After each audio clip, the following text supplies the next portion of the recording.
سے کون سے کوشچن ہے، ایک 5 منٹ میں آپ کے ذہن کو بتاتے چلوں، سمجھ جائیں گے آپ۔ حضرت علی سے یہودی عالم نے سوال کیا، دنیا میں وہ کون سا مرد ہے جس کی ماں ہے ناباپ؟ اے علی یہ بتاؤ، دنیا میں وہ کون سی عورت ہے جو بغیر ماں باپ کے پیدا ہوئی ہے؟ اے علی یہ بتاؤ، دنیا میں وہ کون سا جانور ہے جو پتھر سے پیدا ہوا؟ اے علی یہ بتاؤ، دنیا میں وہ کون سا مردہ ہے جو مردہ بھی زندہ، قبر بھی زندہ، قبر اس کو گھماتی پھراتی سیر کراتی ہے؟ اے علی یہ بتاؤ، جب سے دنیا بنی قیامت تک سورج کی روشنی، سورج کی لائٹ ایک مرتبہ پڑی ہے، قیامت تک کبھی نہیں پڑے گی۔ اے علی یہ بتاؤ کہ دنیا میں وہ کون سا مردہ ہے جو مردہ بھی زندہ، قبر بھی زندہ، قبر اس کو گھماتی پھراتی سیر کراتی ہے؟ اللہ اکبر۔ آج کے کسی انسان سے سوال ہوتا تو وہ کیا جواب دے پاتا تھا؟ حضرت علی کی شان تو وہ شان ہے، اللہ نے پہلے دن ہی میں نے شاید بتایا تھا کہ پورے قرآن کا علم حضرت علی فرماتے ہیں، اللہ نے سورہ فاتحہ میں رکھا، اور سورہ فاتحہ کا پورا علم اللہ نے بسم اللہ الرحمن الرحیم میں رکھا، اور بسم اللہ الرحمن الرحیم کا پورا علم اللہ نے بسم اللہ کے بے میں رکھا۔ حضرت علی فرماتے ہیں کہ بسم اللہ کے بے کا جو نقطہ ہے وہ میں ہوں۔ اللہ بولو سبحان اللہ۔ پورا قرآن سبحان اللہ کا علم سینہ علی میں آیا۔ وہ کب آیا؟ حضرت علی کو بصرہ کا قاضی بنا کر میرے خدا بھیج رہے تھے، میرے رسول بھیج رہا تھا۔ حضرت علی نے کہا ما ادری القضاۃ یا رسول اللہ، قاضی کیا چیز ہے؟ پہلے کہ آج کی زبان میں سمجھ لیجیے جج، قاضی کیا چیز ہے مجھے نہیں معلوم۔ کہا اچھا آؤ کھڑے ہو جاؤ۔ حضرت علی کھڑے ہو گئے، میرے آقا کھڑے ہو گئے، اپنے سینے مبارک سے لگا علم مصطفیٰ سینہ علی میں داخل ہو گیا۔ حضرت علی فرماتے ہیں جب سے رسول خدا نے مجھ کو اپنے سینے سے لگا دیا، دنیا میں کوئی ایسا مسئلہ نہیں جسے میں نے حل نہ فرما دیا، جسے میں نے حل نہ فرما دیا۔ یہودی عالم سے کہا سننا ہے، آؤ میں تمہیں بتا دوں، دنیا میں وہ کون سا مرد ہے جس کی ماں ہے نا باپ؟ حضرت آدم علیہ الصلوۃ والتسلیم ہے، بغیر ماں باپ کے اللہ نے پیدا کیا۔ اے یہودی عالم سن، دنیا میں وہ کون سی عورت ہے جس کی ماں ہے نا باپ؟ وہ ماں ہوا ہے جس کو اللہ نے بغیر ماں باپ کے پیدا کیا۔ وہ تفسیر کا پورا واقعہ ہے، حضرت آدم کی بائیں پسلی سے حضرت ماں ہوا کو پیدا کیا۔ اے یہودی عالم، تو نے کہا کہ دنیا میں وہ کون سی جگہ ہے جہاں سورج کی روشنی ایک مرتبہ پڑی اور قیامت تک کبھی نہیں پڑے گی؟ تو سن، جب حضرت موسیٰ علیہ السلام اپنی قوم بنی اسرائیل کو لے کے مصر دریائے نیل کی طرف چلے تھے تو بحر کلثوم کی کھاڑی پر اللہ کا حکم ہوا، اے موسیٰ اپنے عصا کو دریا پہ مارو، 12 راستے پیدا ہو گئے۔ پانی مصر دیوار کے کھڑا ہوا۔ تیسرے سپارے میں یہ غالباً واقعہ ہے، کبھی پڑھ لینا تفسیر میں قرآن میں، 12 راستے پیدا ہوئے۔ روایت میں آتا ہے کہ جو پانی کھڑا ہوا تھا نا دیوار کی جیسے، تو سورج کی لائٹ پڑی۔ ایک بات حضرت علی نے فرمایا یہ وہ جگہ ہے بحر کلثوم کی کھاڑی جہاں سورج کی روشنی ایک مرتبہ پڑی ہے اور قیامت تک کبھی نہیں پڑے گی۔ میں بھی الحمدللہ جب مصر گیا تھا تو میں نے بھی دریائے نیل کو دیکھا، بہت خوبصورت تھا، بڑے بڑے انبیاء اکرام کی مزارات ہے، صحابہ کی مزارات ہے، امام شافعی کی مزارات بھی قاہروں میں ہیں، قاہروں کے اندر۔ تو حضرت علی فرماتے ہیں کہ بحر کلثوم کی کھاڑی ہے کہ جہاں سورج کی روشنی ایک مرتبہ پڑی اور قیامت تک کبھی نہیں پڑے گی۔ اے یہودی عالم سن، جو تو نے کہا کہ وہ کون سا مردہ بھی زندہ، قبر بھی زندہ، قبر اس کو گھماتی پھراتی سیر کراتی ہے، وہ حضرت یونس علیہ الصلوۃ والتسلیم ہے۔ جب مچھلی کے پیٹ میں آئے تو مردہ بھی زندہ، قبر بھی زندہ، قبر اس کو گھماتی پھراتی سیر کراتی ہے۔ اللہ، حضرت یونس علیہ السلام مچھلی کے پیٹ میں 40 روز تک رہے، 1-2 دن نہیں، اور یہی آیت پڑھتے تھے، لا الہ الا انت سبحانک انی کنت من الظالمین۔ 40 روز تک مسیح کے پیٹ میں۔ اے یہودی عالم سن، تو نے کہا کہ وہ کون سا مردہ ہے جو مردہ بھی زندہ، قبر بھی زندہ، قبر اس کو گھماتی پھراتی سیر کراتی ہے، وہ حضرت یونس علیہ الصلوۃ والتسلیم ہے۔ تو نے سوال کیا وہ کون سا جانور ہے جو پتھر سے پیدا ہوا، وہ حضرت صالح علیہ السلام کی اونٹنی تھی۔ جب اللہ نے حضرت صالح علیہ السلام کو حکم دیا پتھر پہ مارو، پتھر پھٹا، ایک اونٹنی کا بچہ اس کے اندر سے نکلا۔ اے یہودی عالم سن، وہ حضرت صالح علیہ السلام کی اونٹنی تھی جو پتھر سے پیدا ہوئی، وہ جانور جو پتھر سے پیدا ہوا وہ حضرت صالح علیہ السلام کی اونٹنی ہے۔ اب واقعہ تو بہت ہے لیکن میں آپ کو بتاؤں یہی وہ اونٹنی ہے جس پر بیٹھ کر حضرت سیدنا فاطمہ الزہرا رضی اللہ تعالی عنہا جنت میں داخل ہو گئے۔ اے یہودی عالم سن، تو نے کہا وہ کون سے دو بھائی ہے، ایک ساتھ پیدا ہوئے، ایک ساتھ انتقال ہوا، مگر ایک کی عمر 100 برس بڑی ہے، ایک کی عمر 100 برس بڑی چھوٹی ہے، وہ حضرت عزیر علیہ السلام ہے، حضرت عزیز علیہ السلام ہے۔ تیسرے سپارے میں یہ واقعہ موجود ہے، جب عزیر علیہ السلام و تسلیم اپنے گدھے پر بیٹھ کر جنگل کی طرف چلے، دوپہر کا وقت تھا، اپنے گدھے کو وہاں پر باندھا اور اس کے بعد انگور کے رس کے پیالے کو تفسیر میں آتا رکھا۔ حضرت عزیر علیہ السلام و تسلیم سو گئے، اللہ نے ملک الموت کو حکم دیا عزیر کی روح کو نکالا جائے، حضرت عزیر کی روح کو نکالا گیا، اور 100 برس کے بعد جب حضرت جبرائیل نے ان کے جسم میں روح کو ڈالا تو اللہ نے پوچھا کم لبثتا آمنا، اے عزیر کتنی دیر ٹھہرے؟ تو حضرت عزیر دوپہر میں سوئے تھے تو کہنے لگے مولا اے رب العالمین ایک دن یاد آ گئی۔ اللہ فرماتا ہے فانظر الی حمارک و شرابک، دیکھو اپنے گدھے کی طرف، دیکھو اپنے رس کی طرف، وہ سب گدھے کی ہڈیاں بکھری پڑی تھی۔ تم اس وقت 100 برس تک ٹھہرے رہے، پوتے بوڑھے ہو گئے، بیٹے بوڑھے ہو گئے۔ اللہ رب بہت لمبا واقعہ ہے۔ تو اے یہودی عالم سن، تو نے پوچھا وہ کون سے دو بھائی ہے، ایک ساتھ پیدا ہوئے، ایک ساتھ انتقال ہوا، مگر ایک کی عمر 100 برس بڑی ہے، ایک کی عمر 100 برس چھوٹی، تو چھوٹی حضرت عزیر علیہ السلام کی 100۔ اے یہودی عالم، نہ جانے کتنے کتنے سوالات اس لیے کیا۔ اللہ اکبر۔ اللہ تبارک و تعالیٰ علم حضرت علی فرماتے ہیں کہ جب سے رسول خدا نے اپنے سینے مبارک سے مجھے لگا دیا، دنیا میں کوئی ایسا مسئلہ نہیں جسے میں نے حل نہ کر دیا۔ حضرت کی مدت خلافت، اب یہ مین پوائنٹ کی بات آپ اپنے ذہن میں رکھو تاکہ بات اور آگے سمجھیں۔ جب اللہ کے رسول صلی اللہ تعالیٰ علیہ وسلم 5 منٹ میں اللہ کے رسول نے پردہ فرمایا ہے نا، مسند خلافت پر کون بیٹھا؟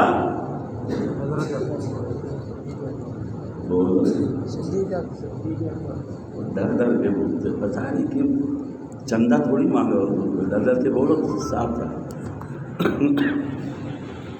اللہ کے رسول صلی اللہ علیہ وسلم کے پردہ فرمانے کے بعد مسند خلافت پر حضرت ابوبکر صدیق رضی اللہ تعالیٰ عنہ بیٹھے۔ 13 ہجری میں آپ نے پردہ فرمایا، 2 سال تقریباً 2.5 سال آپ مسند خلافت پر رہے۔ صحابہ اکرام نے مشورہ کیا اب خلافت کا بوجھ کس کو دیا جائے۔ حضرت ابوبکر نے پہلے ہی وصیت کر دی تھی کہ جب میں دنیا سے چلا جاؤں تو میرے بعد مسند خلافت پر اب عمر کو بیٹھانا۔ حضرت عمر رضی اللہ تعالیٰ عنہ تقریباً 10.5 سال تک مسند خلافت پر رہے۔ سن 23 ہجری میں آپ کی شہادت ہوئی۔ حضرت مغیرہ کا غلام ابو لولو فیروز جس کا نام تھا، اس نے عین محراب میں، عین مسجد نبوی میں آپ پر حملہ کیا۔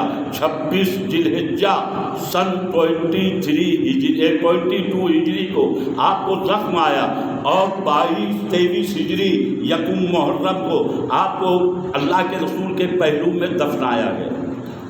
اللہ کے رسول جہاں آرام فرما رہے ہیں ان کے پہلو میں حضرت ابوبکر صدیق رضی اللہ تعالیٰ عنہ 2.5 سال کے بعد 13 ہجری میں آپ کو دفنایا گیا۔ اس کے بعد مسند خلافت پر جب حضرت عمر فاروق رضی اللہ تعالیٰ عنہ بیٹھے سن 23 ہجری میں آپ کی شہادت ہوئی، تو آپ کو حضرت ابوبکر صدیق رضی اللہ تعالیٰ عنہ کے پہلو میں دفنایا گیا، اور اس کے بعد مسند خلافت پر صحابہ اکرام نے مشورہ کر کے حضرت عثمان غنی رضی اللہ تعالیٰ عنہ کو بیٹھایا۔ آپ 12 سال تک مسند خلافت پر رہے۔ لوگ کرسیوں کا لالچ میں نہ جانے کیا کیا کرتے ہیں، لیکن صحابہ اکرام کی ذات تو وہ ذات ہے، خلفائے راشدین راشدین کی ذات وہ ذات ہے، انہیں دنیا کی کرسی کی کوئی لالچ نہیں ہے، انہیں تو دین کا کام کرتے چلا جانا ہے، انہیں تو مذہب کا کام کرتے چلا جانا ہے۔ جب کبھی باطل سر اٹھائے اس باطل کے سر کو توڑ مروڑ کے پھینک دینا، یہی صحابہ اکرام کا رسول تھا۔ میرے دوستو، حضرت عثمان غنی رضی اللہ تعالیٰ عنہ 12 سال تک مسند خلافت پر رہے۔ آج ہم شہادت حسین ضرور سنتے ہیں، لیکن حضرت عثمان غنی رضی اللہ تعالیٰ عنہ کی شہادت بھی بڑی عجیب ہے۔ ابھی وقت نہیں سنانے کا۔ 40 روز تک آپ پہ پانی بند کر دیا گیا، 40 روز تک آپ کے محل کے اندر کھانا پینا جانا ظالموں نے بند کر دیا تھا۔ 40 روز کے بعد 35 ہجری میں حضرت عثمان غنی رضی اللہ تعالیٰ عنہ کی شہادت ہوتی ہے۔ 35 سال ہو گئے، 35 سال میں شہادت ہوئی۔ اور میں آپ کو بتا چکا تھا کہ ان کی ایک پسند یہ تھی کہ قرآن کی تلاوت کرنا، سنایا تھا نا ابھی بیچ میں کبھی۔ اور جب شہادت ہوئی، ظالم نے جب حملہ کیا، خون کا روایت میں آتا ہے کہ خون کا پہلا قطرہ قرآن کی اس آیت پر پڑا، فَسَيَكْفِيكَهُمُ اللَّهُ، اے عثمان اللہ تجھے کافی ہے۔ شہادت آپ کی ہوئی تو مسند خلافت پر مولا علی مشکل کشا تشریف فرما۔ حضرت عثمان غنی رضی اللہ تعالیٰ عنہ کو کہاں دفنایا گیا؟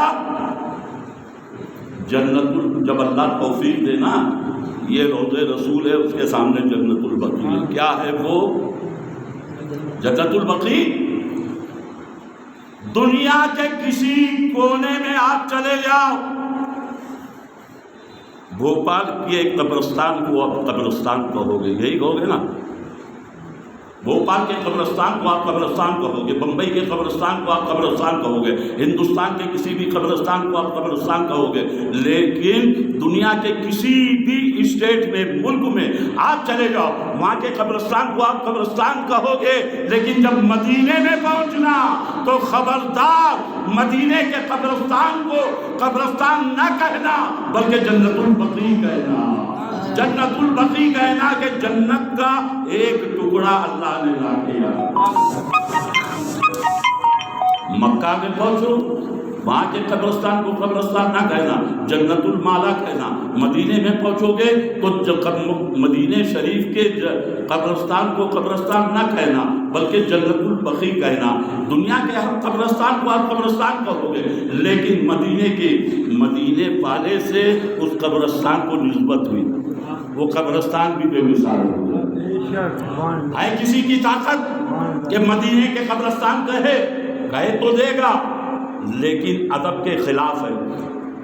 کالی کملی والے آقا کے قبرستان کو نسبت ہو جاتی ہے تو وہ جنت کا ٹکڑا بن جایا کرتا ہے، قبرستان سے نسبت ہو گئی تو جنت البقیع بن گیا، اور میرے حسین کو نسبت ہو گئی تو شہادت عظمیٰ حاصل ہو گئی۔ وہاں آپ کو دفنایا گیا۔ اس کے بعد مسند خلافت پر مولا علی مشکل کشا رضی اللہ تعالیٰ عنہ تشریف فرما ہوئے۔ آپ 4.5 سال تک مسند خلافت پر رہے۔ 40 ہجری میں آپ کی شہادت ہوئی۔ 40 ہجری، بس یہ چیزیں تھوڑا ذہن میں رکھیے، اس کے بعد آپ کو پتہ چل جائے گا۔ 40 ہجری جب مولا علی مشکل کشا رضی اللہ تعالیٰ عنہ کی شہادت واقع ہوئی، اب صحابہ اکرام میں بے چینی پیدا ہوئی کہ اب خلافت کا بوجھ کس کو دیا جائے، تو سب سے زیادہ مستحق حضرت امام حسن رضی اللہ تعالیٰ، امام حسین کے بڑے بھائی۔ اچھا، مدینے والوں کو جب اللہ کے رسول پردہ کیے، امام حسن روایت میں آتا ہے سر سے لے کر ناف تک حضور صلی اللہ تعالیٰ علیہ وسلم کے جیسے تھے۔ بہت آسان طریقے سے سمجھاؤ، اللہ کے رسول سے مشابہت تھی حضرت امام حسن رضی اللہ تعالیٰ عنہ کو، اور ناف سے لے کر پیروں تک امام حسن رضی اللہ تعالیٰ عنہ مشابہ تھے۔ رسول اللہ صلی اللہ تعالیٰ علیہ وسلم نے حسین و حسن کو ملایا تو تصویر مصطفیٰ بن گئی، امام حسن و حسین کو ملایا تو تصویر مصطفیٰ بن گئی۔ میرا امام حسن سر سے لے کر ناف تک ہو بہو رسول خدا صلی اللہ تعالیٰ علیہ وسلم کے طریقے پر، اور ناف سے لے کر پیر تک امام حسین رضی اللہ تعالیٰ عنہ ہو بہو رسول خدا صلی اللہ علیہ وسلم کے طرف سے۔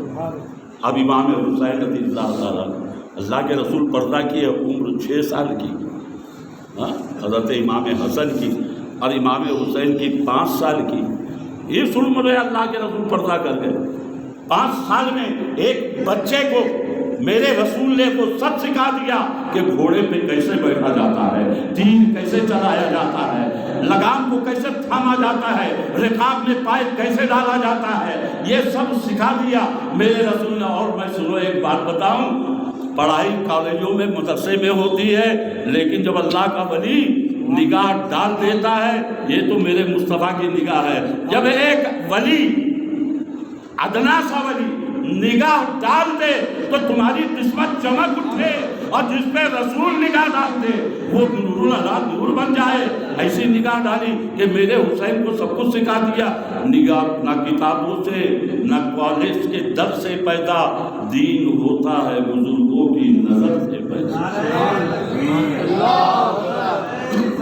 یا رسول اللہ، شہید کربلا زندہ باد، شہید کربلا زندہ باد، اللہ اکبر، یا رسول اللہ، نعرہ حیدری۔ یہ سب سننی ہے، میں بہت منہ پھٹ آدمی ہوں، کبھی کبھی کچھ بھی کچھ بول دیتا ہوں۔ ایک آدمی کی آواز اتنی اونچی، 100 آدمی کی آواز اتنی نیچی، کیا ہے؟ اللہ توفیق دے۔ یہ وہ نعرہ ہے جب قیصر و کسریٰ میں لگایا گیا، پورے ایوان ہل گئے، پورے ایوان ہل گئے۔ اللہ سے بڑا کوئی نہیں۔ اللہ تبارک و تعالیٰ ہم کو رات کو دین سمجھنے کی توفیق دے۔ 40 سال اسلام کو ہو گئے، خلفائے راشدین کا زمانہ ختم ہوا، مسند خلافت پر کون بیٹھے؟ سب نے کہا امام حسن علیہ السلام کو بیٹھایا گیا۔ 6 مہینے تک آپ مسند خلافت پر رہے۔ انتشار پیدا ہوا، کیوں؟ حضرت عثمان غنی رضی اللہ تعالیٰ عنہ کے آخر کے جو 6 سال تھے وہ بڑے خلفشار سے گزرے۔ کیسے سنبھالا انہوں نے؟ اللہ جانے، اللہ کا رسول اللہ۔ جب ان کی شہادت ہوئی تو مسلم قوم ایک جماعت ایک طرف ہوئی، دوسری جماعت دوسری طرف ہوئی۔ مسجد خلافت پر جب مولا علی بیٹھے تو ایک جماعت نے کہا اے مولا علی، عثمان کے خون کا بدلہ لیا جائے گا، اور دوسری جماعت خاموش بیٹھی۔ پھوٹ پڑ گئی مسلمانوں میں۔ امام علی حضرت مولا علی مشکل کشا رضی اللہ تعالیٰ عنہ خاموش ہوئے۔ جب سے یہ خلفشار چلا، امام حسن تک آیا، حضرت امیر معاویہ کی ایک جماعت الگ ہوئی۔ امام حسن رضی اللہ تعالیٰ عنہ نے اپنی خوشی سے کچھ شرطوں کی بنا پر خلافت کا بوجھ حضرت امیر معاویہ کو دے دیا۔ سن 41 ہجری میں 42، 43، 44، 45، 50، اس کے بعد تقریباً 19-20 سال تک حضرت امیر معاویہ رضی اللہ تعالیٰ عنہ مسجد خلافت پر ہے۔ بڑے عاشق رسول تھے، بیٹا شیطان، باپ ولی کامل۔ حضرت امیر معاویہ رضی اللہ تعالیٰ عنہ جو آج مسلمان آپس میں یہ کہتے ہیں، ہم ان کی بات نہیں کرتے شیعہ لوگوں کی، وہ تو لعن و طعن کرتے ہیں، لیکن اور میں بتاؤں عیسی مصطفیٰ دیکھو، حضرت امیر معاویہ رضی اللہ تعالیٰ عنہ کا جب آپ کا وصال کا وقت آیا، آپ نے وصیت کی کہ میرے پاس تبرکات کے اندر اللہ کے رسول کے ناخن مبارک ہے، اللہ کے رسول کے منہ مبارک ہے، اللہ کے رسول کے کرتے مبارک ہے، اللہ کے رسول کی چادر مبارک ہے۔ اے مسلمانوں، جب میری روح میرے جسم سے پرواز کر جائے تو میں تم کو وصیت کرتا ہوں، کفن لانے کی ضرورت نہیں ہے، میرے مصطفیٰ کے چادر میں تجھے دفن کرنا ہے۔ میرے مصطفیٰ کی کملی میں مجھے دفن کر دینا، میری آنکھوں میں مصطفیٰ کے ناخن مبارک کو رکھ دینا، منہ مبارک کو رکھ دینا تھا۔ کیسا عشق تھا، کیسا پیار تھا۔ لیکن وہ ناخلف بیٹا جو 25 ہجری میں پیدا ہوا، جسے دنیا یزید کے نام سے جانتی ہے، اور آج نہیں قیامت تک اس کے لعنت کے گھڑے میں مسلمان لعنت اللہ کہتا رہے گا، اس پہ لعنت بھیجتا رہے گا۔ ایک سید کو اب مار کے کربلا، اب جب آپ نے پردہ فرمایا تو مسئلے خلافت پر آپ کا ناخلف، نالائق، بدتمیز، بے حیا، بے شرم بیٹھا کب بیٹھا؟ 59 ہجری میں۔ کتنا پیریڈ تھا کربلا سے لے کر 59 ہجری تک، تاکہ بات آپ کو سمجھ میں آ جائے۔ 59 60 61 میں شہادت ہوئی ہے نا، سن 61 ہجری میں شہادت ہوئی۔ میرے حسین نے اسلام کو بچانے کے لیے، اسلام کی سدھرتا کے لیے، اسلام کی بھاونا کے لیے، اسلام کی حفاظت کے لیے میدان کرب و بلا میں گئے، سب کچھ لٹا دیا۔ تب غریب نواز نے پکارا، شاہ اصغر حسین، بادشاہ اصغر حسین، دی اصغر حسین، دی پناہ اصغر حسین، سرداد مداد دست در دست یزید، حقا کے بنائے لا الہ اصغر حسین۔ اب ذرا صرف اسی شعر پہ غور کرو، فارسی کا یہ شعر ہے۔ حسین شاہ ہے، ہندوستان کے بادشاہ نے کیا کہا؟ حسین شاہ ہے، حسین بادشاہ ہے۔ کیسے بادشاہ؟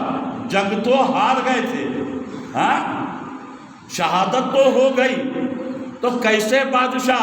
وجدان غریب نواز یہ کہہ رہا ہے کہ سن، تو کہہ رہا ہے حسین کی شہادت ہوئی ہے، اور قرآن کہہ رہا ہے حسین زندہ ہے، حسین زندہ ہے، شہید مرتا نہیں ہے، بلکہ قرآن تو یہ تک کہتا ہے وَلَا تَحْسَبَنَّ الَّذِينَ، ان شہداء کو بولنا تو دور کی بات ہے، یہ برین کے اندر، دماغ کے اندر، ذہن کے اندر یہ سوچنا بھی نہیں کہ وہ مر کر مٹی میں مل گئے۔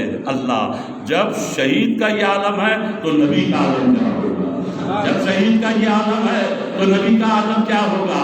اللہ ہمیں سمجھنے کی توفیق بلیغ عطا فرمائے۔ اب اس نے کوفہ کو دارالخلافہ بنایا، گورنمنٹ ہاؤس۔ بات سمجھو، حضرت ابوبکر رضی اللہ تعالیٰ عنہ نے اپنا گورنمنٹ ہاؤس مدینہ بنایا، حضرت عمر فاروق رضی اللہ تعالیٰ عنہ نے اپنا دارالخلافہ مدینہ بنایا، حضرت عثمان غنی رضی اللہ تعالیٰ عنہ دارالخلافہ مدینہ بنایا، اور اس کے بعد حضرت علی رضی اللہ تعالیٰ عنہ نے کوفہ کی سرزمین کو دارالخلافہ بنایا گیا۔ اس دارالخلافہ میں کوفہ کی سرزمین پر یزید جب بیٹھا ہے، مشرق میں، مغرب میں، شمال میں، جنوب میں مسلمانوں کو، اپنے قاصدوں کو، اپنے آدمیوں کو بھیج کر یہ کہا کہ سنو، سارے اسلام کے مسلمانوں سے یہ وعدہ لو کہ وہ میرے ہاتھ پہ بیعت کرے، اور صرف لو، دماغ سے سوچو، اگر اہل مدینہ نے میرے ہاتھ میں اپنا ہاتھ دے دیا تو دنیا کا مسلمان میرے ہاتھ میں ہاتھ دے دے گا۔ تو پہلا آرڈر مدینے بھجواؤ۔ مدینے میں آرڈر آیا، مدینے کی گلیاں حسین پہ تنگ ہونے لگی۔ مدینے کا گورنر محب اہل بیت تو ضرور تھا، نوکری یزید کے اندر میں ہو رہی تھی۔ کہا ہے نواز رسول، اب مدینے میں آپ کا رہنا تنگ ہے، یزید کا آرڈر ہے کہ وہ اپنا ہاتھ یزید کے ہاتھ میں دے۔ میرے حسین نے کہا یہ ہرگز نہیں ہو سکتا، ایک پاک ہاتھ ناپاک ہاتھ میں جائے۔ اس کا کردار معلوم تھا، اس کا کیریکٹر معلوم تھا، اس کا سب کچھ معلوم تھا۔ تو معلوم ہوتے ہوئے، جس طرح آج ہم کو معلوم ہے کہ نماز ہم پر فرض ہے، ہم نہیں پڑھ رہے ہیں، روزہ ہم پر فرض ہے، ہم نہیں کر رکھ رہے ہیں، ہم کو معلوم ہے، تو میرے حسین کو یہ معلوم تھا کہ اس کا یزید کا کردار یہ ہے، یزید کا کیریکٹر یہ ہے۔ تو کہا اے گورنر مدینہ، جان دینا تو منظور ہے، اپنا ہاتھ یزید کے ہاتھ میں دینا کبھی منظور نہیں۔ اللہ، کیسے دیتے؟ یہ ہاتھ تو رسول اللہ صلی اللہ علیہ وسلم نے چوما تھا، ہے نا۔ اللہ کے رسول صلی اللہ علیہ وسلم حضرت امام حسن و حسین کو چوما بھی کرتے تھے۔ جس طرح دادا کو اپنے پوتے سے زیادہ محبت ہوتی، نانا کو اپنے نواسے سے زیادہ محبت ہوتی، تو حضرت امام حسین کو کبھی چوما کرتے تھے، کبھی کیا نام سے وہ پیار کیا کرتے تھے حضرت امام حسن و حسین کو. اللہ کے رسول صلی اللہ علیہ وسلم سے صحابہ کرام نے پوچھا یا رسول اللہ صلی اللہ علیہ وسلم آپ حسن و حسین کو چومتے کیوں ہو اور سوتے کیوں ہو؟ میرے رسول نے کہا کہ سنو یہ جنت کے پھول ہے جسے میں چومتا بھی ہوں اور سونگتا بھی ہوں. پھولوں کو چوما بھی جاتا ہے, پھولوں کو سونگا بھی جاتا ہے, یہ جنت کے پھول ہے. پتہ یہ چلا زبان رسول سے نکلا ہوا ایک ایک لفظ میرے رسول نے حسین کو چوما. آپ نے دنیا سے سنا ہوگا, آپ نے علماء سے سنا ہوگا, آپ نے محدث سے سنا ہوگا. میرے آقا مدینے میں ہیں, اللہ کے رسول نے سر کو سجدے میں رکھا, لڑکڑاتے ہوئے قدموں سے حضرت امام حسین مسجد نبوی میں داخل ہو جاتے ہیں, مسجد نبوی میں داخل ہو جاتے ہیں. نانوں کو دیکھا کہ مسجد میں حالت نماز میں سجدے سے ہے تو پیٹھ پہ جا کے امام حسین بیٹھ جاتے ہیں. اللہ, بہت مشہور روایت ہے, آپ نے سنا ہوگا. لیکن میں آپ کے دماغ کو حضور غریب نواز کے اس شعر پہ کہ شاہ ہست حسین بادشاہ ہست حسین دین ہست حسین, حسین دین بھی ہے, حسین دین بھی ہے.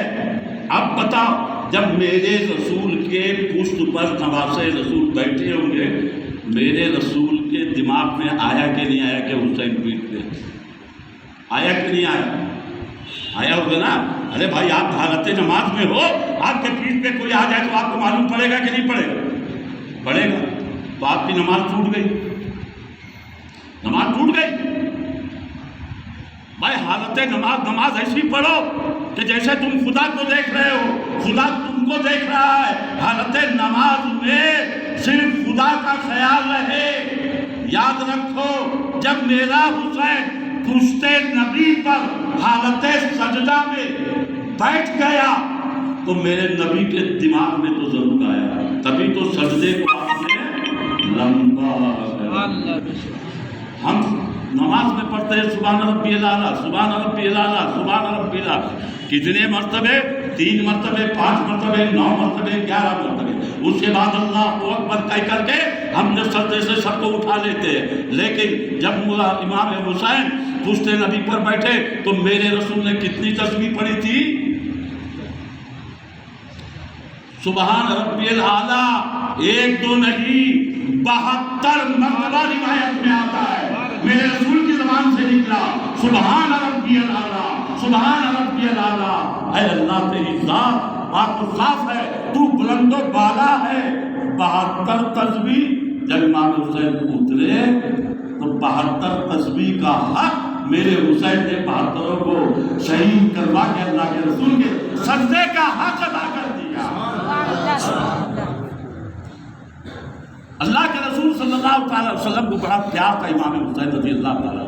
فرماتے ہیں حسین منی وانا من الحسین, حسین مجھ سے ہے اور میں حسین سے.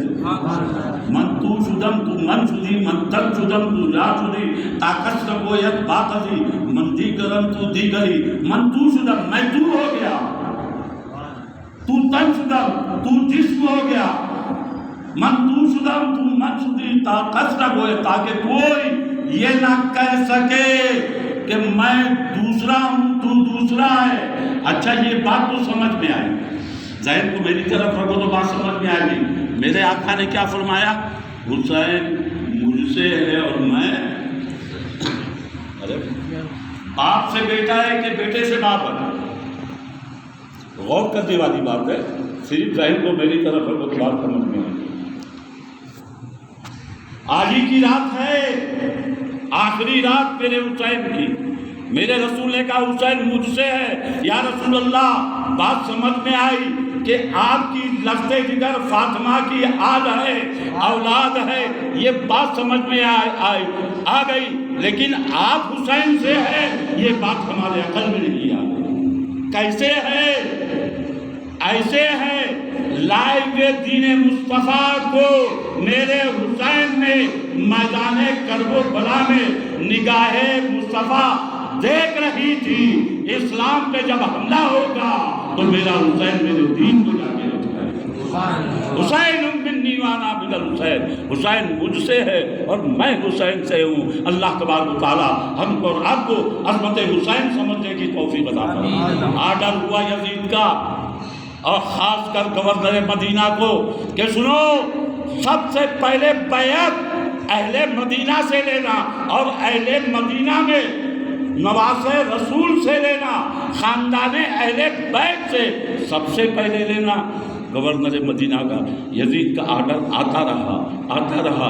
ایک دن گورنر مدینہ نے آ کر بارگاہ محب اہل بیت کا چاہنے والا تھا، لیکن نوکری ظالم کی کر رہے تھے، قدموں پہ گر پڑے، اے نواز رسول خدا کے لیے مدینے کی گلیاں اب یزید نے آپ پر تنگ کر دی ہے، آپ یا تو اپنا ہاتھ یزید کے ہاتھ میں دے دے یا مدینے کو چھوڑ کر چلے جائے۔ کیا ظلم ہوا! اب یہی سے صبر حسین چالو ہوتا ہے۔ قرآن پر اٹھا، پورے قرآن آپ پڑھتے چلے جاؤ۔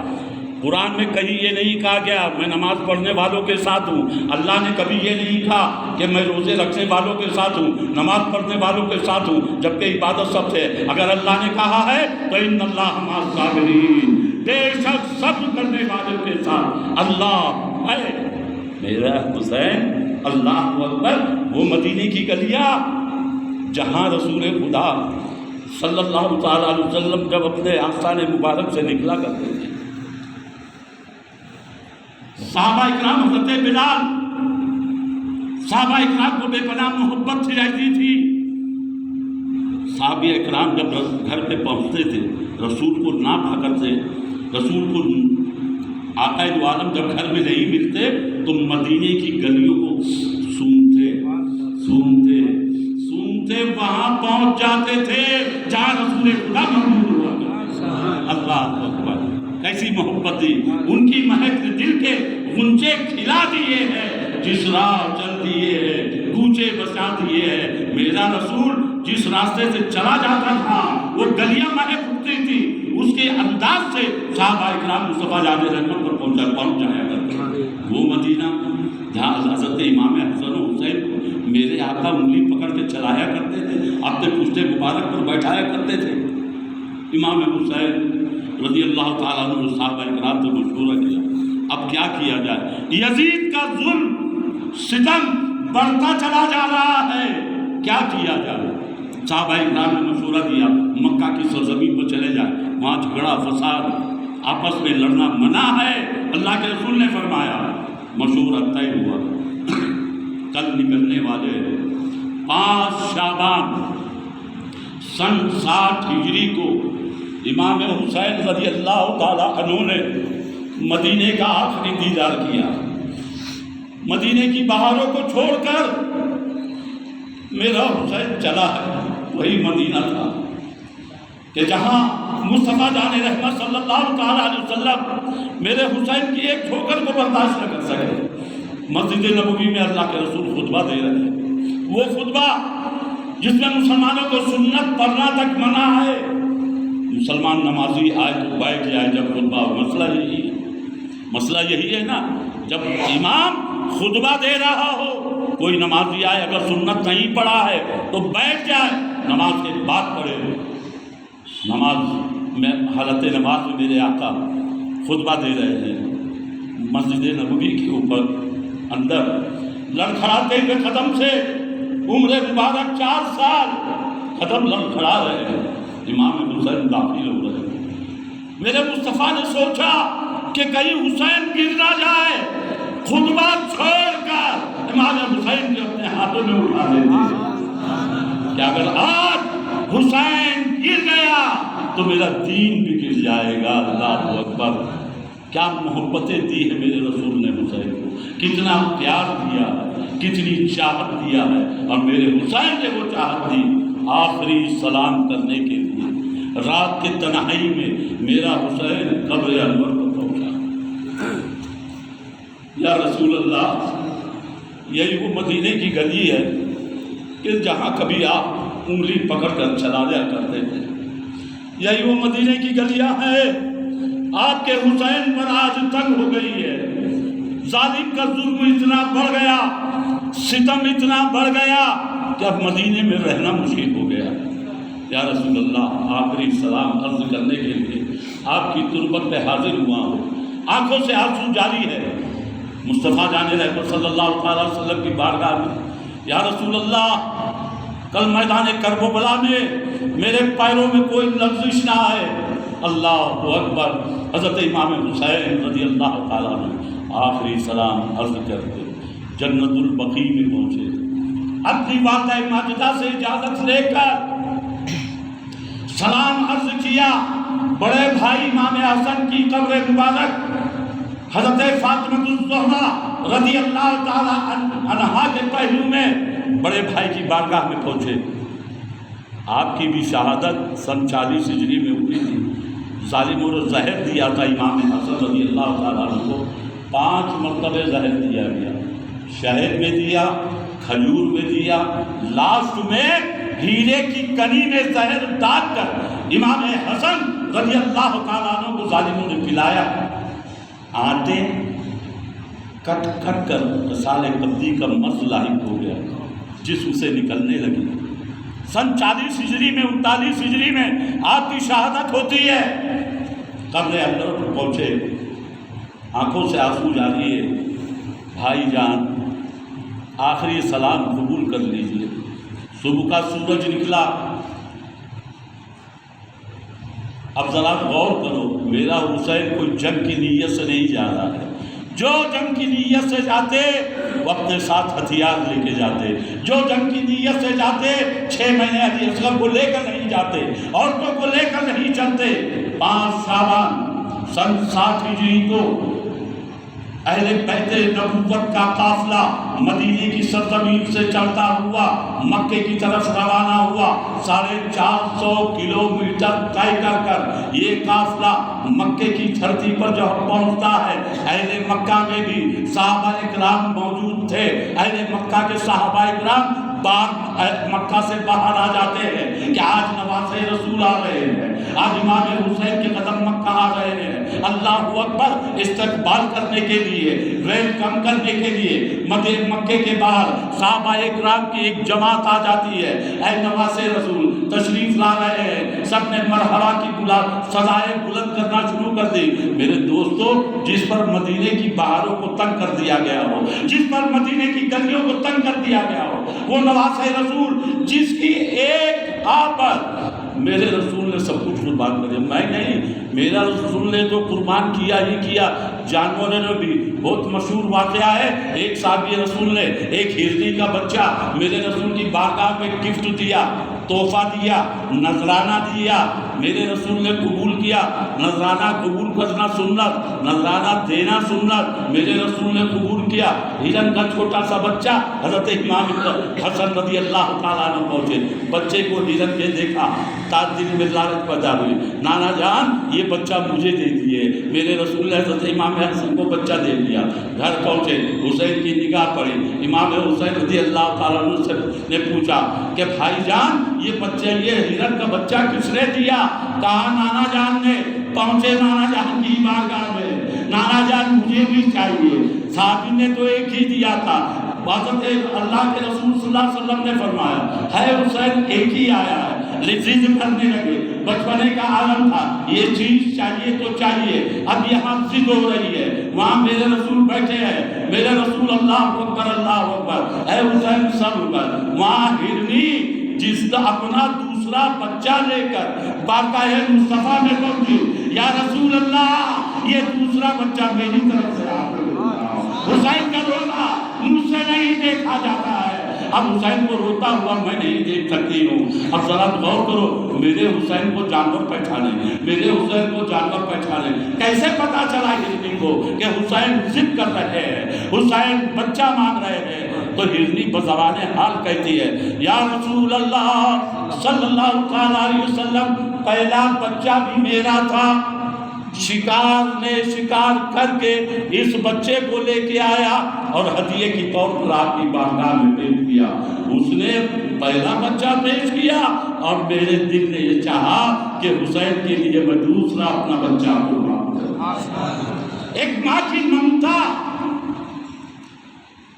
ماں کے دل میں اپنی اولاد کے لیے اتنی ممتا ہو، حسین پہ اس ممتا کو قربان کر دیا گیا، ایسے قربان ہوئے کہ ہرنی نے دوسرا بچہ دیا۔ اللہ تبارک و تعالیٰ ہم کو اور آپ کو عظمت حسین سمجھنے کی توفیق عطا۔ خیر، 1 مہینہ گزرا، مکے میں 2 مہینے گزرے، 3 مہینے گزرے، خط پہ خط آتے رہے۔ اے ابن رسول اللہ، اہل کوفہ کے کچھ لوگ یہ چاہتے تھے کہ نواز رسول ادھر آ جائے، ہم اپنا ہاتھ ان کے ہاتھ پر دے۔ صحابہ کرام نے منع کیا، اے نواز رسول، للہ، خدا کے واسطے، کوفہ کا یہ اصول ہے، الکوفی لا یوفی، کوفی بے وفا ہوتے آپ نہ جاؤ۔ اب سوال یہ پیدا ہوتا ہے، صحابہ نے منع کیا پھر بھی نواز رسول گئے، کیوں گئے، کس لیے گئے؟ شہادت کو مقدر تھی۔ حضرت ام الفضل حضور کی چچی نے ایک مرتبہ اللہ کے رسول صلی اللہ علیہ وسلم کو دیکھا، آنکھوں سے آنسو جاری ہے۔ پوچھا، یا رسول اللہ، آنکھوں سے کیوں آنسو جاری ہے؟ اللہ کے رسول نے فرمایا، چچی جان، ابھی ابھی ایک فرشتے نے کربلا کی مٹی لا کر مجھ کو دیا ہے اور یہ کہا ہے کہ یہ مٹی جب خون بن جائے تو آپ کی امت اسے بے دردی سے میدان کربلا میں شہید کر دے گی۔ تو میرے آنکھوں میں آنسو ہوئے۔ حضرت علی ام الفضل رضی اللہ تعالیٰ عنہ نواز حضرت امام حسین کے بچپنے کا عالم تک گود میں دی ہے۔ میرے رسول شہادت کی خبر تو پہلے ہی سے تھی، مٹی کو حضرت ام سلمہ کو دیا گیا۔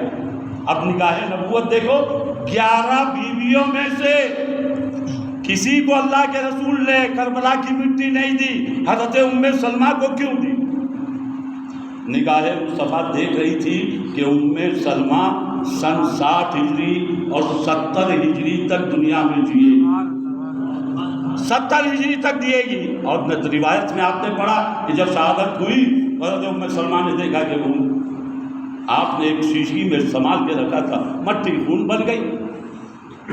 حضرت عائشہ صدیقہ رضی اللہ تعالیٰ عنہ پہلے پردہ فرما گئی اور دیگر بیوی کا پہلے پردہ فرما گئی۔ خیر، اللہ تبارک و تعالیٰ ہم کو اور آپ کو سرکار دو عالم صلی اللہ علیہ وسلم کی عظمت سمجھنے کی توفیق عطا۔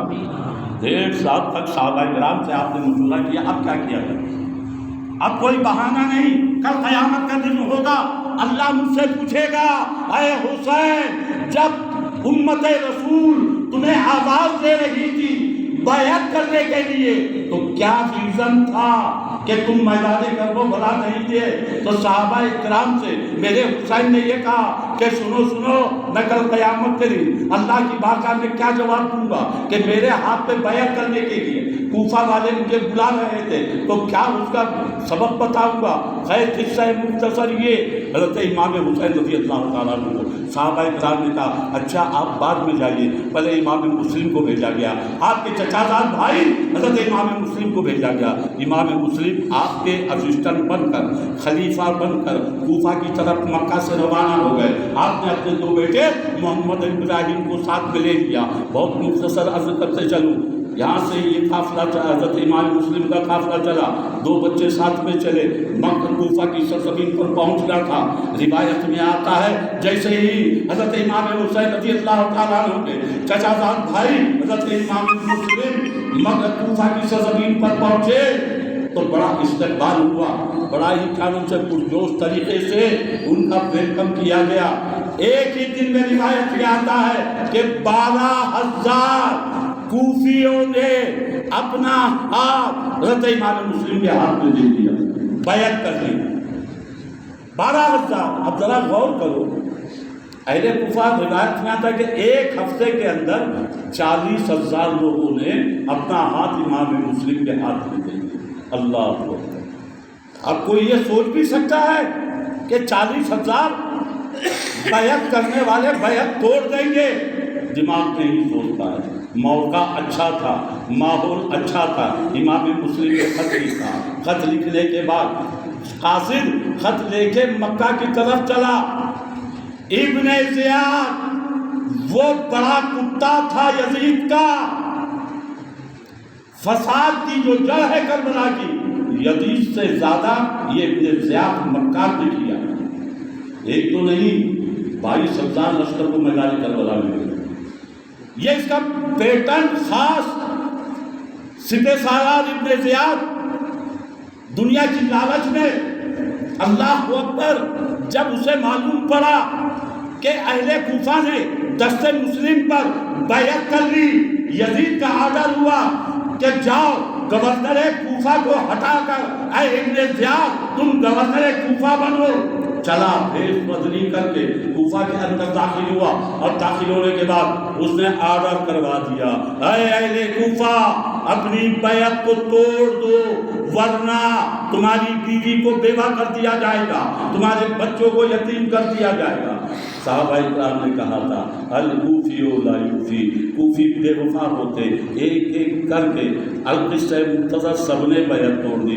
یہاں خط پہنچ چکا مکے کے اندر 3 ذی الحجہ سن 60 ہجری کو امام مسلم کی شہادت، پہلی شہادت کوفہ کی سرزمین پر، بڑا لمبا چوڑا واقعہ، پہلی شہید۔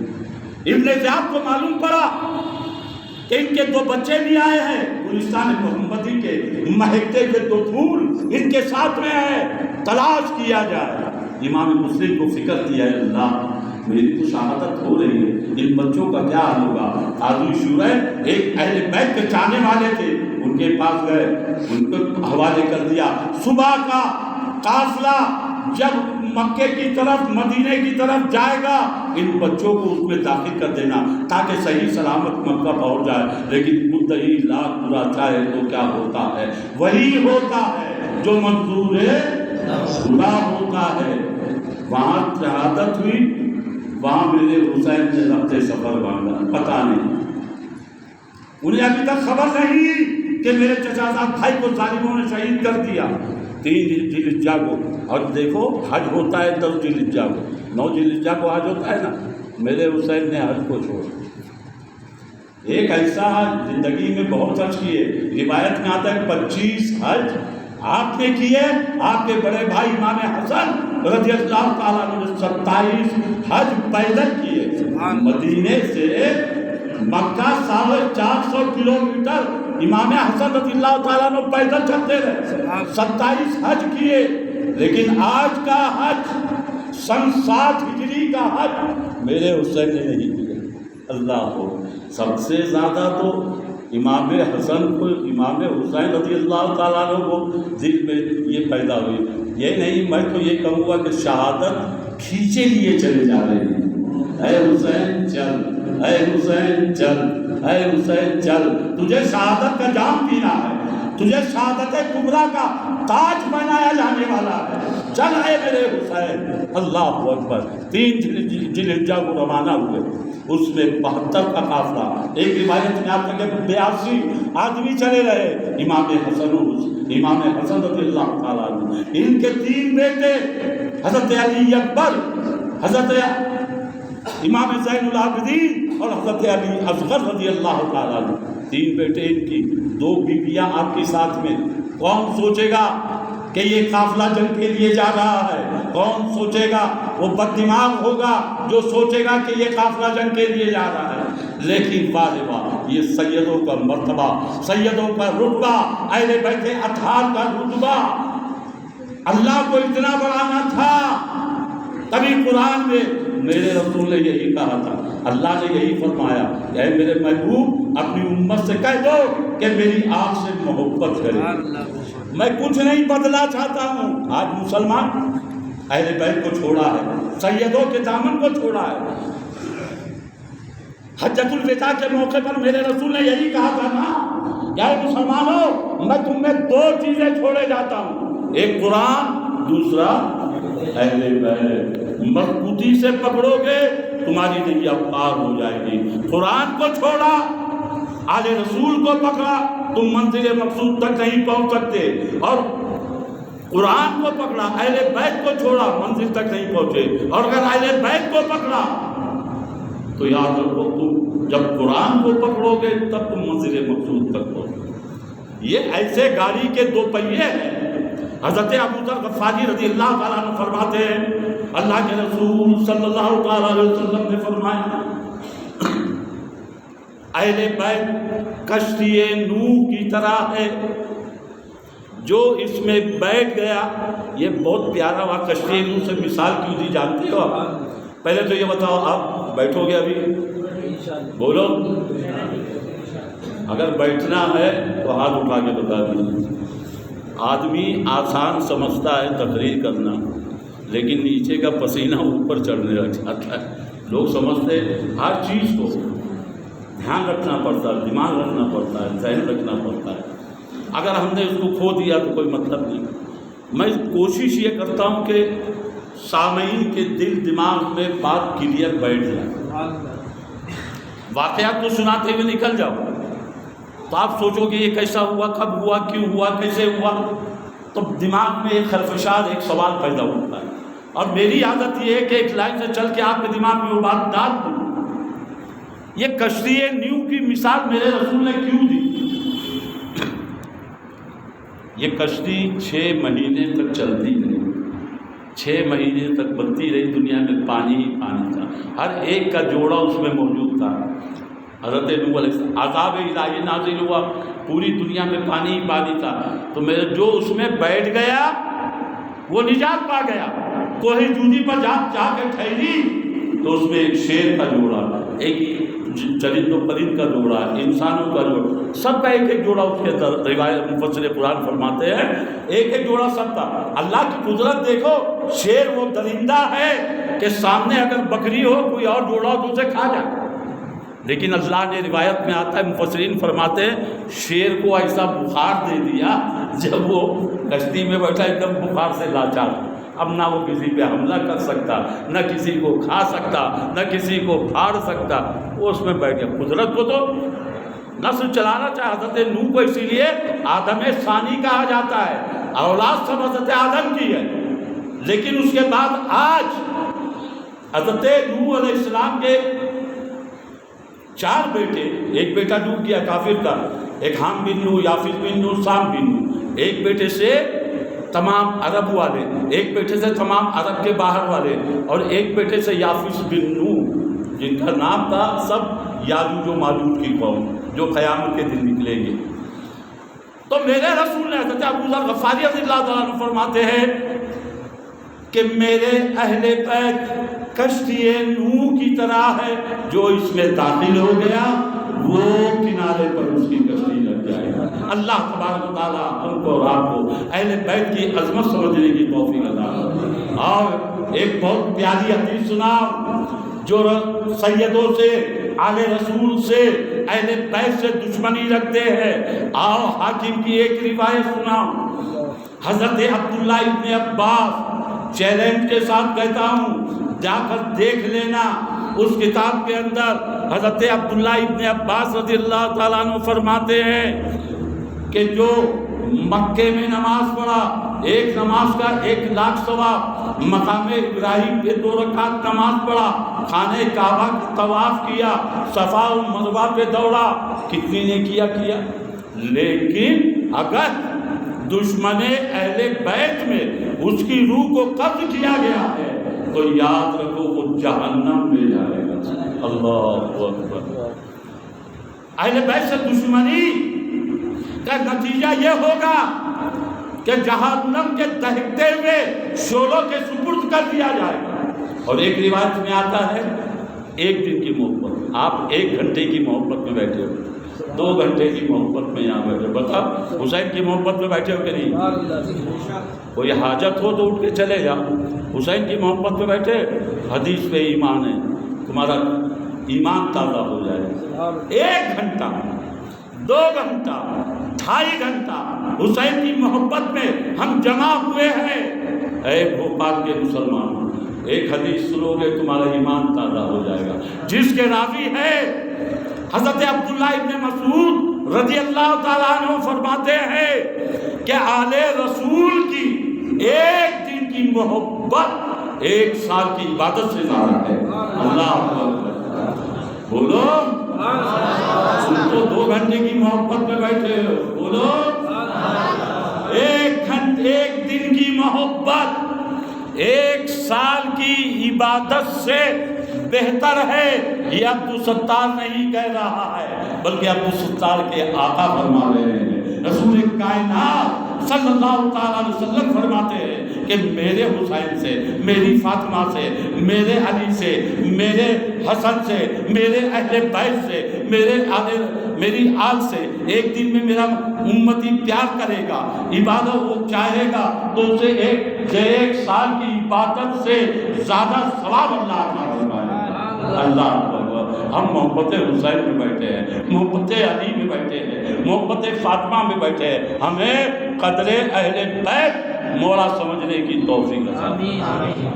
قافلہ حسین مکہ سے چلا 3 ذوالحجہ،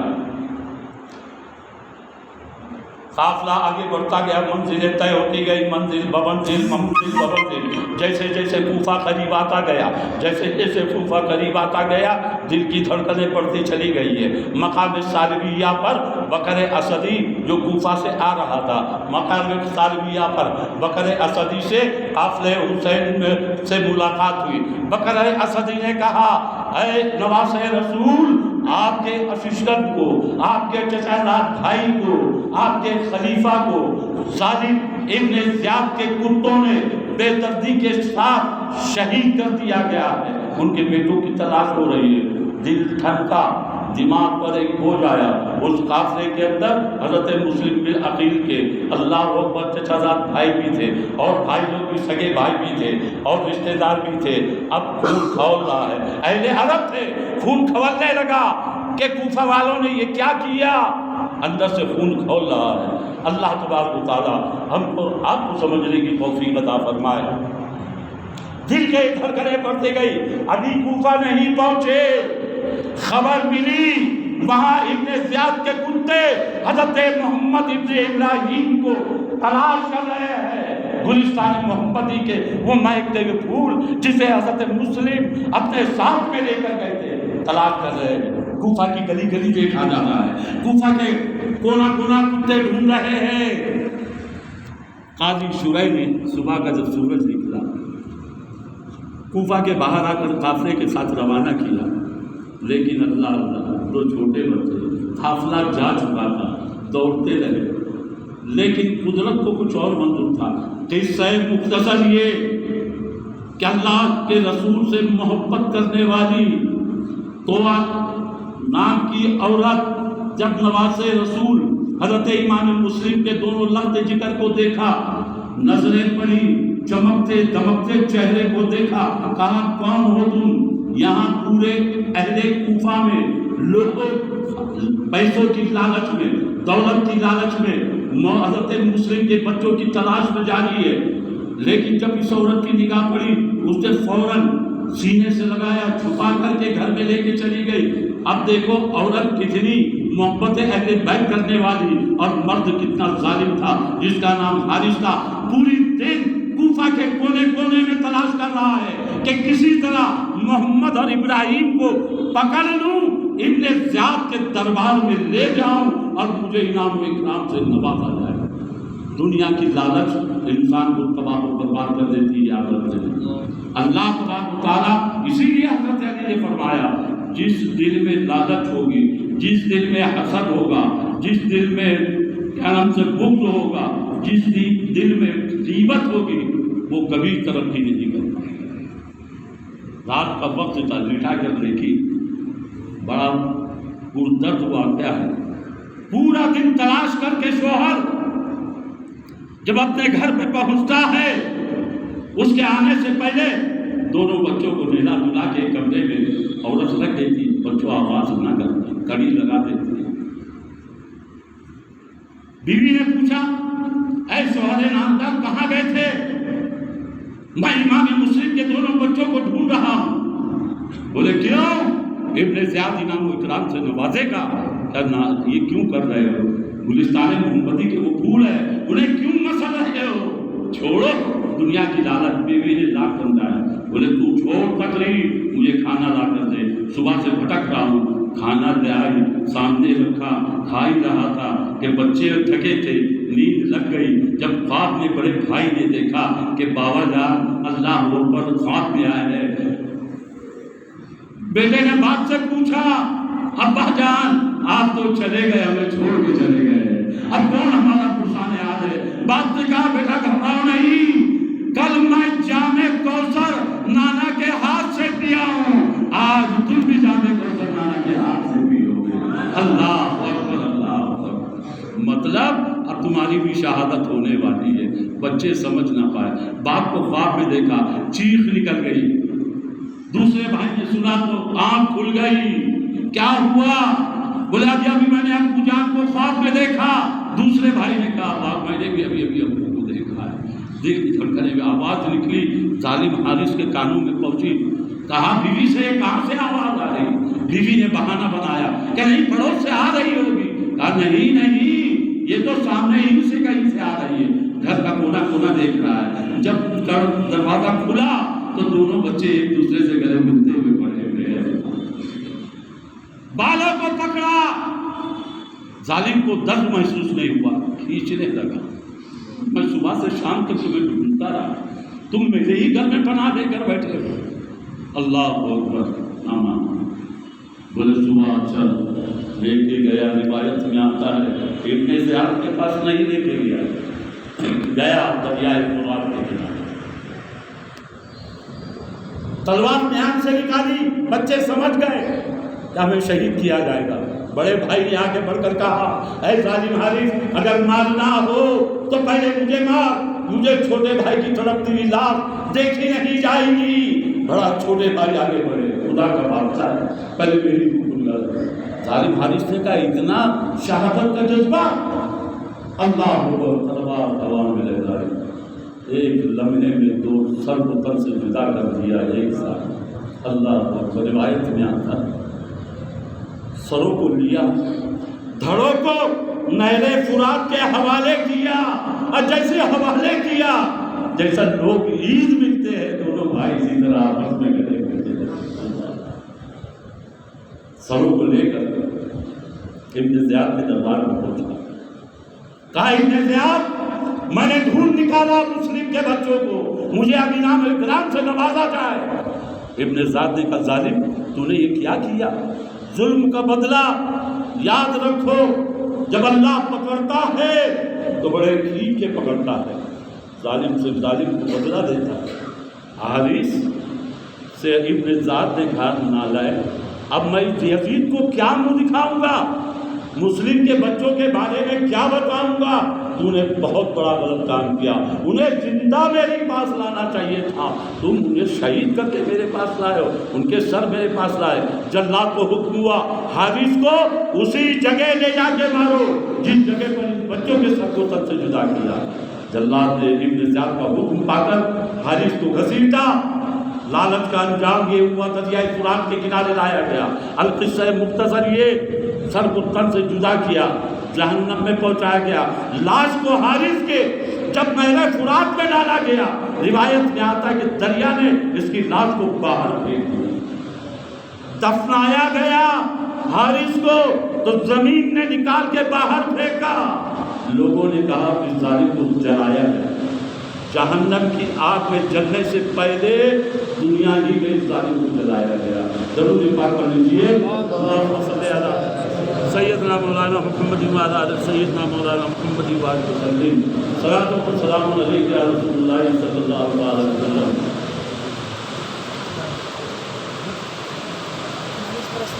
جن حضرات کو پیشاب پاخانہ نہیں ہو ان کے جا سکتے، اور 10-15 منٹ انشاءاللہ طاقت رہی تو بولوں گا، ابھی مین بات کو پہنچا ہی نہیں۔ یہ ڈیٹیل یہاں تک آئی۔ مقام سلمیہ پر بقر اسدی سے ملاقات ہوئی، معلوم ہوا کوفہ کا حال، اب اور قافلہ آگے بڑھتا چلا۔ میرے حسین نے کہا اے قافلے والو، جسے جانا ہو لوٹ کے چلے جاؤ، اور جسے رکنا ہو وہ رک جاؤ۔ ایسا نہیں، اگر شرم آتی ہے تو رات کو چراغ بجھ جائے گا، رات کے تاریکی میں چلے جانا، لیکن کون جاتا؟ سب کو شہادت کا جذبہ تھا، سب کو دین کا جذبہ تھا، سب کو محبت کا جذبہ تھا۔ صبح کا سورج نکلا، قافلہ منزل کر کے آگے آگے بڑھتا رہا۔ ابھی کوفہ 2 ہی منزل پر تھا کہ ابن زیاد کا سپاہی جسے حضرت حر کہا جاتا تھا، 1000 فوج کو لے کر کے آپ کے راستے کو روک کے کھڑا ہو جاتا ہے۔ اے حسین، یا تو اپنا ہاتھ یزید کے ہاتھ میں دو یا جنگ کے لیے تیار ہو جاؤ۔ ابن زیاد کا آرڈر ہے کہ اس کے آگے بڑھ نہیں سکتے، لیکن کربلا تو ابھی باقی ہے، کربلا تو پہنچنا ہے۔ میرے حسین نے کہا یہ دیکھو، پورا چمڑے کا تھیلا نکالا، سارے خطوط اس نے رکھے ہوئے تھے، یہ دیکھو یہ فلاں ہے، یہ فلاں ہے، انہوں نے مجھے بلوایا ہے تو میں آیا ہوں۔ اللہ اکبر۔ حضرت حور کے دل کی دنیا بدل رہی ہے، آہستہ آہستہ اہل بیت کی طرف آئے، کل جہنم کی طرف تھے اب جنت کی طرف۔ جب رخ امام حسین کو دیکھا دل کی دنیا بدل گئی۔ حضرت حور نے کہا کہ سنو اے نواز رسول، اب میں آپ کو اجازت دیتا ہوں، رات کی تاریکی میں آپ لوٹ جائیں، جانا چاہے تو کہیں بھی نکل جائے، مشرق چلے جائے، مغرب چلے جائے، جنوب چلے جائے، میں ابن زیاد کو اپنا بیان دے دوں گا۔ لیکن میرے حسین نے کہا نہیں، منزلیں بڑھتی گئی اور وہ جگہ آیا جس گھوڑے پر سوار تھے، روایت میں آتا ہے کہ گھوڑا آگے بڑھنے سے انکار کر دیتا، آگے بڑھنے سے انکار کر دیتا، ماتھا ٹھنکا، پوچھا یہ کون سی جگہ ہے؟ لوگوں نے کہا اسے مقام نینوا کہتے ہیں۔ کہا اس کا دوسرا نام کیا ہے؟ بولے کرب و بلا بھی اسے کہا جاتا ہے۔ حکم ہوا گھوڑوں کو باندھ دیا جائے، خیمے کو لگوا دیا جائے۔ اللہ اکبر۔ 2 محرم سن 61 ہجری کو یہ قافلہ میدان کربلا میں پہنچا، اور پہنچنے کے بعد خیمے نصب کیے گئے۔ 2 محرم سے لے کر 7 محرم تک روایت میں آتا ہے تو نہیں، ابن زیاد کبھی 1000 سپاہی بھیج رہا ہے، کبھی 2000 سپاہی بھیج رہا ہے، کبھی 5000 سپاہی بھیج رہا ہے۔ کربلا کے میدان میں 72 کے مقابلے میں 82,000 کا قافلہ جمع ہو گیا۔ اللہ اکبر۔ 82,000 کا آدمیوں کا قافلہ جمع ہو گیا۔ کہاں سے انسان کے دماغ میں آنے لگا؟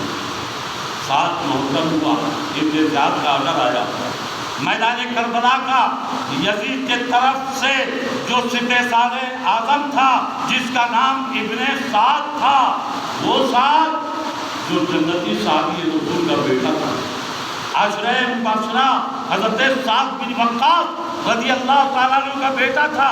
لیکن جب دنیا کی لالچ انسان کے دل و دماغ پہ چھا جاتی ہے تو اسے کچھ نظر نہیں آتا۔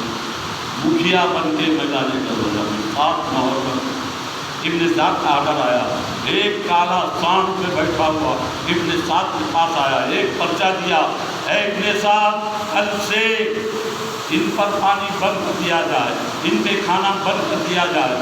اس میں ابن زیاد کا 7 محرم سے کھانا پانی سب۔ 9 محرم آج کی تاریخ جس میں ہم آپ جمع ہیں، ولی اصغر 6 مہینے کے جس کی ماں سے جو چشمے رحمت نکلتے تھے وہ بھی بند ہو گئے۔ جب ماں کھائے گی نہیں تو اسے دودھ کہاں سے آئے؟ وہ علی اصغر اور میرا ایمان ہے، اگر امام علی مقام آواز دے دیتے، آواز دے تو خود سے جنت اتر پڑے، نہر فرات خیمے کے اندر نکل پڑے۔ یہ صبر تھا، مقام تھا، ورنہ امام پاک انگلی زمین پہ رکھ دے تو سمندر نکل پڑے۔ یہاں تو امتحان کا وقت تھا، صبر کا وقت تھا۔ 9 محرم کا دن گزرا، آج کی رکب آئی، 10ویں شب آئی، خیمے رسول میں لوگ بے چین ہیں۔ حضرت علی اصغر کو کوئی 7 محرم سے حضرت علی اصغر کو کوئی زمین پہ نہیں سلا رہا، حضرت علی اصغر 6 مہینے کے کوئی زمین پہ نہیں سلا رہا ہے۔ کبھی حضرت ام رباب گود میں لے کر بیٹھی ہے، کبھی حضرت زینب گود میں لے کر بیٹھی ہے، کبھی حضرت شہر بانو گود میں لے کر بیٹھی ہے، کبھی حضرت امام حسین گود میں لے کر بیٹھے ہیں۔ اہل قافلہ حضرت علی اصغر کو اپنے گود میں لے کر بیٹھتے ہیں، اور اگر کوئی تھک گیا 4 لکڑیاں گاڑی، ایک کپڑا باندھا، جھولے میں حضرت علی اصغر کو لٹا دیا۔ ڈر یہ تھا کہ کہیں ایسا نہ ہو وہاں حضرت اسماعیل کی ایڑی سے پانی نکل گیا، کہیں حضرت علی اصغر کی طرف اگر ایڑی رگڑ دے کہ کوئی دوسرا زمزم پیدا نہ ہو جائے، کوئی دوسرا زمزم پیدا نہ ہو جائے۔ روایت میں آتا 60 محرم سے لے کر 10 محرم تک کسی نے حضرت علی اکبر کو کبھی بھی نہیں، رات آدھی رات ہو گئی، عشاء کی نماز سے حضرت امام حسین فارغ ہوئے، آدھی رات مدد ہوئی، حضرت علی اکبر کو بلایا، اے علی اکبر بڑے جاؤ میدان کربلا کا نمائندہ کر دیا۔ حضرت علی اکبر میدان میں نکلے، رات کی تاریخی تھی، نگاہیں حضرت علی اکبر نے دیکھا کہ کربلا میں کوئی ناحق خاتون کنکریوں کو اٹھا کر کے کربلا میں کنارے پر کر رہی ہے۔ منظر کو دیکھا، بات کی بارگاہ میں عرض کیا، ابا جان میری نگاہ نے کربلا میں یہ دیکھا، فرماتے ہیں وہ کوئی اور نہیں تیری دادی حضرت فاطمہ کا سورج نکلا، خبر جنگ بچا اور ظہر کی نماز کا سارا معاملہ آنے والی مسلمان نسلوں کو حضرت امام حسین نے یہ پیغام دیا، مجھے خنجر قاتل اللہ نماز کرے، نماز ایسی نمازی کی نماز کرے، مجھے ہمت نہیں پڑ رہی ہے کہ میں معافی چاہتا ہوں،